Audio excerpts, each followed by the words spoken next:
10 ദിവസമായി ഒളിവിലുള്ള രാഹുൽ മാങ്കൂട്ടത്തിലിനെ കണ്ടെത്താൻ കഴിയാതെ പോലീസ്. ബംഗളൂരു കേന്ദ്രീകരിച്ച് അന്വേഷണം നടക്കുന്നുണ്ടെങ്കിലും പുരോഗതിയില്ല. അറസ്റ്റ് വൈകുന്നതിൽ വിശദീകരണവുമായി മുഖ്യമന്ത്രി പിണറായി വിജയൻ രംഗത്തെത്തി.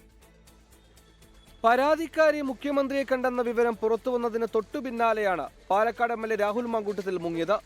മണ്ഡലത്തിലെ കണ്ണാടിയിൽ പ്രചാരണത്തിനിടെ ഡിസംബർ 27-നാണ് രാഹുലിനെ കാണാതാകുന്നത്.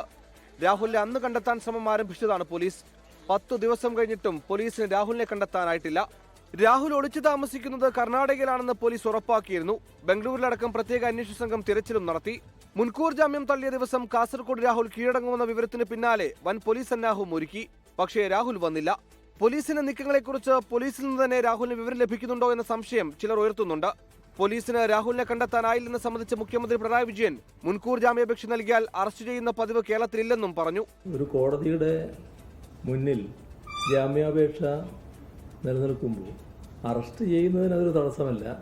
പക്ഷേ കേരളത്തിൽ പൊതുവെ കണ്ടുവരുന്ന ഒരു രീതി അതിൻ്റെ തീരുമാനം വരുന്നതുവരെ കാത്തു നിൽക്കലാണ്. ഇപ്പോൾ ഹൈക്കോടതിയുടെ മുന്നിൽ ഇദ്ദേഹം മുൻകൂർ ജാമ്യത്തിന് വേണ്ടി ചെന്നിരിക്കുന്നു.